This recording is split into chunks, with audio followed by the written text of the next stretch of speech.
어느 바쁜 브로커의 로맨스. 오 헨리. 증권 브로커 하비 맥스웰 사장이 9시 30분쯤 젊은 여자 속기사와 함께 시끌벅적하게 사무실로 들어왔다. 둘이 함께 들어온 것은 처음 있는 일이라 항상 무표정하던 비서 피처의 얼굴에 놀라움과 함께 흥미롭다는 표정이 떠올랐어. 좋은 아침이야, 피처.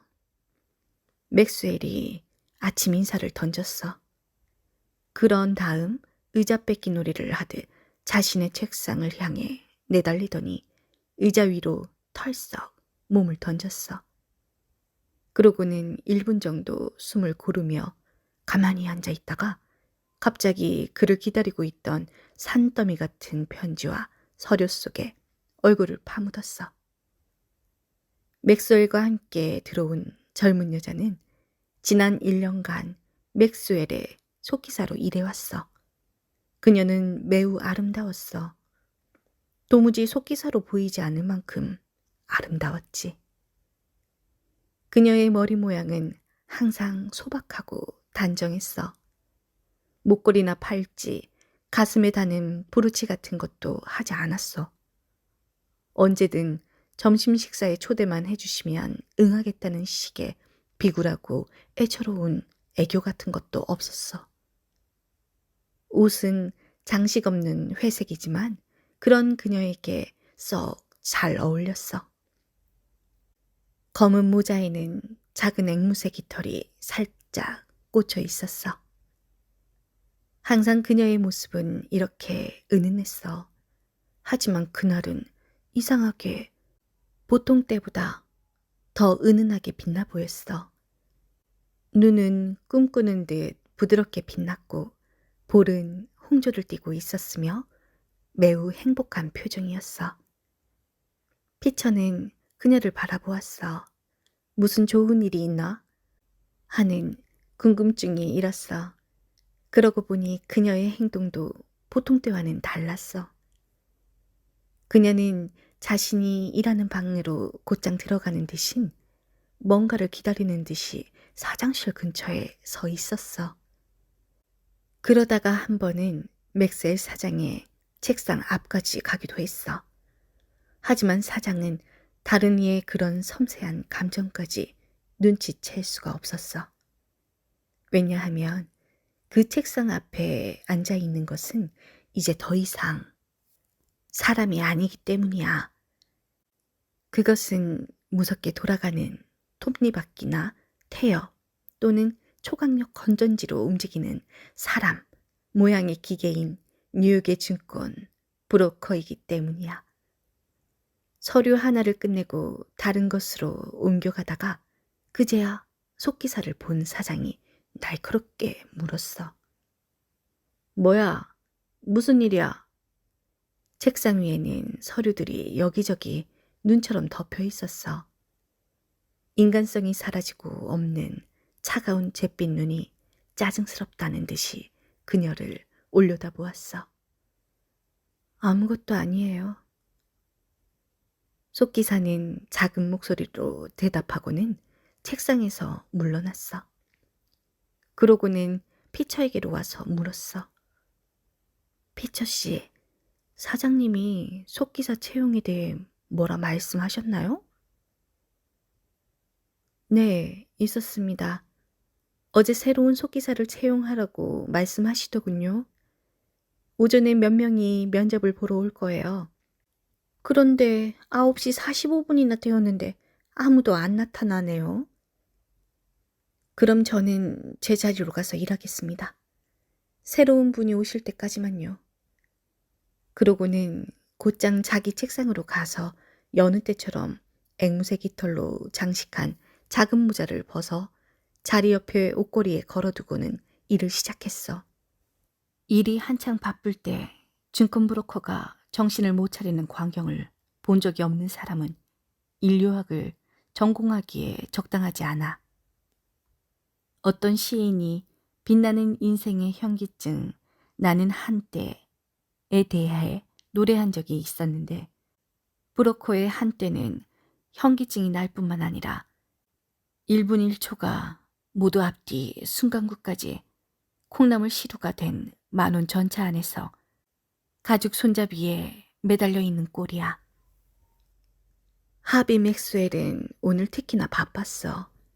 주가 표시가는 쉴 새 없이 주가의 추이를 알려주는 그래프를 토해냈고 책상 위의 전화는 만성 기침 환자가 온종일 기침하듯 끊임없이 울려댔어.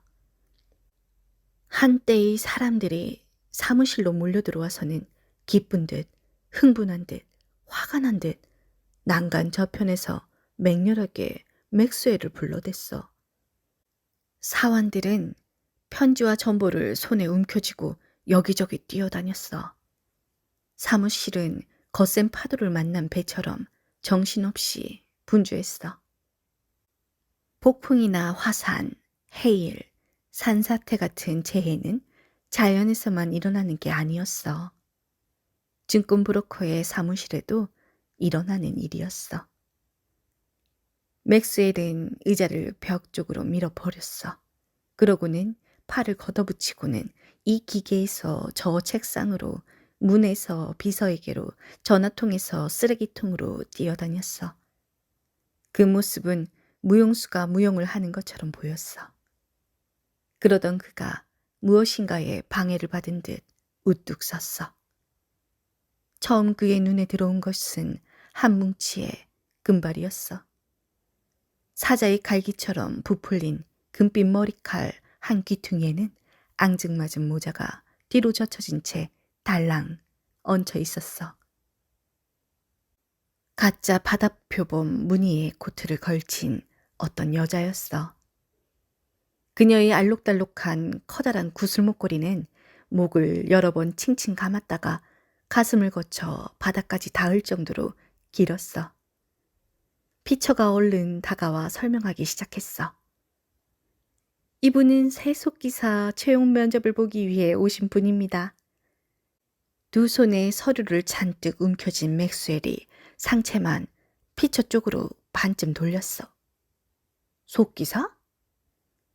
새 속기사 채용권 말입니다. 어제 사장님이 새 속기사를 알아보라고 하셔서. 자네 정신이 어떻게 된 거 아닌가? 레슬리 양이 속기 일을 완벽하게 하고 있는데 내가 뭐하러 그런 지시를 내렸겠나? 그녀가 일을 그만두겠다고 하지 않는 이상 속기 일은 레슬리 양에게 계속 맡겨두게. 그리고 오늘은 너무 바쁘니 더 이상 아무도 들여보내지 말게. 그리고는 획 몸을 돌려 여자에게 말했어. 아가씨가 할 만한 일자리가 없어요. 그러니 그냥 돌아가세요. 여자는 화가 나서 책상이랑 의자를 밀치고 요란하게 사무실 밖으로 사라졌어. 사장이 자기 책상으로 돌아간 후 피처는 다른 동료에게 맥스웰의 건망증이 나날이 심해진다고 푸념했어. 눈이 핑핑 돌 정도로 일이 바쁘게 돌아갔어. 일 속도가 빨라지는 만큼 맥스웰의 머리 회전이나 손놀림도 그에 따라 빨라졌어. 거래소 매장에서는 맥스웰의 회사가 손님들의 위탁금으로 투자한 종목들이 한창 거래되고 있었어. 주식을 사고 파는 주문 소리가 제비처럼 사무실을 가로질러 날아다녔어. 무슨 이유인지 주가가 떨어지자 맥스웰은 몸 어딘가에 비상용 스위치가 하나 더 눌러진 듯 더욱 움직임이 빨라졌어. 고속 기어의 힘으로 움직이는 기계처럼 전속력으로 한치의 망설임도 없이 한치의 오차도 없이 더욱 정확하게 움직여 나갔어. 이것은 순수한 금융의 세계였어. 인간의 세계, 자연의 세계가 끼어들 틈은 조금도 없는 그런 세계였어. 점심시간이 되자 소란스러움이 약간 잠잠해졌어. 맥스웰은 손에 메모지와 서류를 잔뜩 쥐고 머리칼을 흐트러뜨리고 귀에는 만년필을 끼운 채 긴 한숨을 토해냈어. 그러고는 그대로 일어나 책상 옆에 창가에 기대섰어. 창문은 열려 있었어. 때는 바야흐로 꽃이 피고 새가 우는 봄날이었어. 간 눈을 뜬 대지를 어루만지는 훈훈한 산들바람이 불어오는 계절인 것이야. 그런데 그 창문에서 부드럽고 달콤한 꽃향기가 흘러 들어왔어. 브로커는 넋을 잃은 채 꼼짝도 하지 않았어. 그 향기는 레슬리 양에게서 풍기는 것이었어. 그녀에게서는 항상 이런 향기가 났어. 향기는 마치 그녀가 바로 그의 눈앞에 서 있는 듯 진했어. 금융의 세계는 그 향기에 눌려서 순식간에 바람 빠진 풍선처럼 쪼그라들었어. 맥스웰은 그녀가 바로 옆방에서 일하고 있다는 것을 깨달았어. 20발짝도 채 떨어지지 않은 곳에서. 그가 나직하게 중얼거렸어. 무슨 일이 있어도 지금 해야 해. 그녀에게 가서 지금 청혼해야겠어. 아, 왜 진작 말하지 않았는지 몰라. 그는 옆방으로 뛰어들어갔어. 레슬리 양은 누군가 갑자기 들이닥치는 바람에 놀란 토끼 눈이 되었지만 상대가 맥스웰이라는 것을 알고는 금세 따뜻하고 부드러운 눈빛이 되었어. 손에는 여전히 종이 뭉치를 쥐고 귀에는 만년필을 끼운 맥스웰이 그녀 앞에 섰어. 레슬리 양. 그가 잊어버리기 전에 얼른 말을 꺼냈어. 나한텐 시간이 없소. 하지만 그 짧은 시간 안에 하고 싶은 말이 있어요. 나랑 결혼해 주지 않겠소? 나는 다른 사람들이 하듯이 정식으로 청혼할 시간도 정신도 없소. 그러니 제발 지금 대답해 줘요. 유니온 퍼시픽 주식을 상장하러 내 자리로 돌아가야 하니까요. 지금 무슨 말씀을 하시는 거예요? 여자 속기사가 놀라서 벌떡 일어나며 외쳤어. 내 말을 못 알아듣겠어요? 맥스웰이 집요하게 다시 말했어. 당신을 사랑합니다. 나랑 결혼해줘요. 전부터 이 말을 하고 싶었어요. 하지만 너무 바빠서. 그러다가 잠깐 짬이 나서 나 이렇게 달려온 거요. 전화가 또 울리고 있군. 어서 돌아가 봐야 해요. 어이. 피처, 전화 좀 받아봐. 그리고 좀 기다리라고 해. 부디 내 청을 받아주오. 레슬리 양. 속기사의 반응은 의외였다. 처음에는 기가 막히다는 듯 멍하니 서 있다 눈물을 흘리기 시작하는 것이었다. 그러다가 이번에는 눈물이 범벅된 얼굴로 환한 미소를 지었다. 그녀는 한 팔을 사장의 목에 감았다. 이제야 알겠어요. 그녀가 부드럽게 속삭였다. 일 때문이에요. 일 때문에 다른 것을 모두 잊으셨군요.